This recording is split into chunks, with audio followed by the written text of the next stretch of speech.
As I address this hall as president for the final time, Think you can get away? let me Brace recount yourself. I'm a little low the on progress energy. that we've made these last 8 years.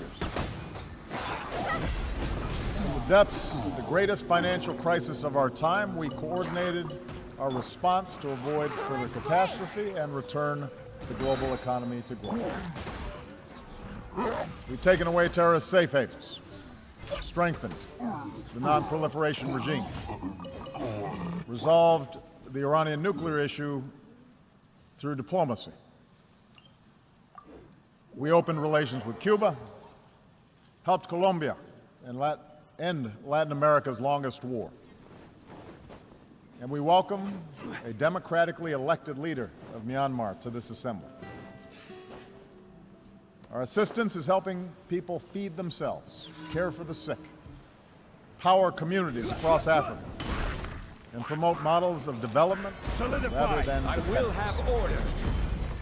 Brace yourself. We have made Time for international takeoff. I'm a institutions little low like on the energy. World Bank No touching. and the International Monetary Fund more representative, while establishing a framework to protect our planet from the ravages of climate change. Access denied. Next on the agenda. This is important work. Stabilize. It has made a real difference in the lives of our people. Yahoo! And it could not have happened had we not worked together. And yet, around the globe, we are seeing the same forces of global integration that have made us interdependent also expose deep fault lines in the existing international order. We see it in the headlines every day. Around the world, refugees flow across borders in flight from brutal conflict. Financial disruptions continue to weigh upon our workers and entire communities. Across vast swaths of the Middle East, basic security, basic order has broken down. We see too many governments muzzling journalists and quashing dissent and censoring the flow of information. Way out of practice. Terrorist networks use social media to prey upon the minds of our youth, endangering open societies and spurring anger against innocent immigrants and Muslims.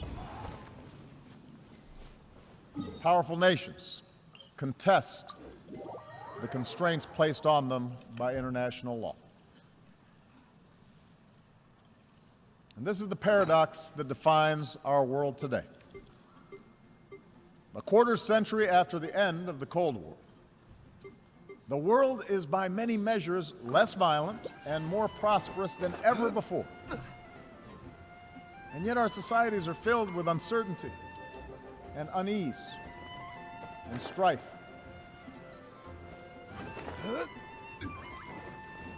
Despite enormous progress, as people lose trust in institutions, governing becomes more difficult, and tensions between nations become more quick to surface.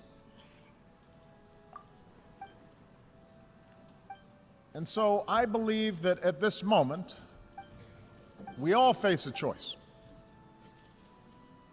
We can choose to press forward with a better model of cooperation and integration, or we can retreat into a world sharply divided and ultimately in conflict along age-old lines of nation and tribe and race and religion. I want to suggest to you today that we must go forward and not backward. I believe that as imperfect as they are, the principles of open markets and accountable governance, of democracy and human rights and international law that we have forged remain the firmest foundation for human progress in this century. I make this argument not based on theory or ideology, but on facts. Facts that all too often we forget in the immediacy of current events. Here's the most important fact.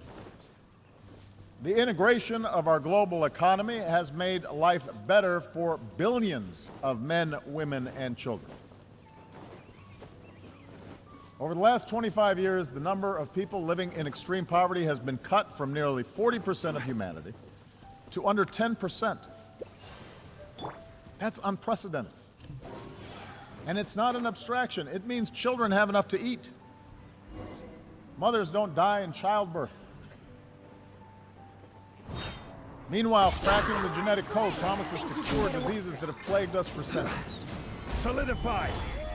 The internet can deliver the entirety of human knowledge to a young girl in a remote village on a single handheld device.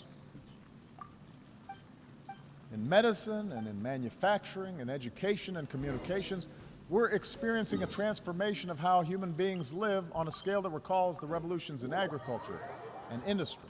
And as a result, a person born today is more likely to be healthy, to live longer, and to have access to opportunity than at any time in human history.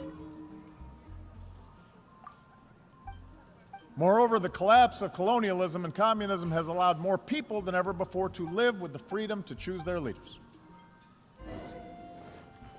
Despite the real and troubling areas where freedom appears in retreat, the fact remains that the number of democracies around the world has nearly doubled in the last 25 years.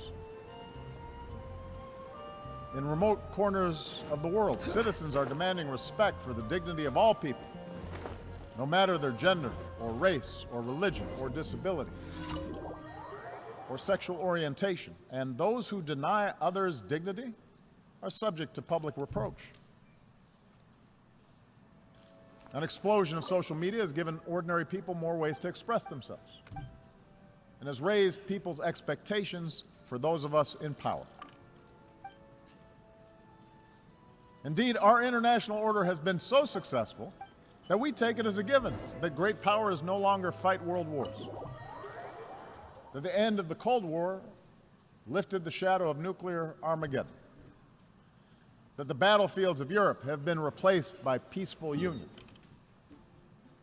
that China and India remain on a path of remarkable growth.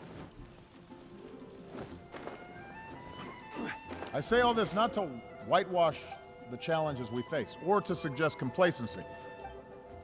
Rather, I believe that we need to acknowledge these achievements in order to summon the confidence to carry this progress forward and to make sure that we do not abandon those very things that have delivered this progress. In order to move forward, though, we do have to acknowledge that the existing path to global integration requires a course correction. Because too often those trumpeting the benefits of globalization have ignored inequality within and among nations, have ignored the enduring appeal of ethnic and sectarian identities, have left international institutions ill-equipped, underfunded, under-resourced in order to handle transnational challenges.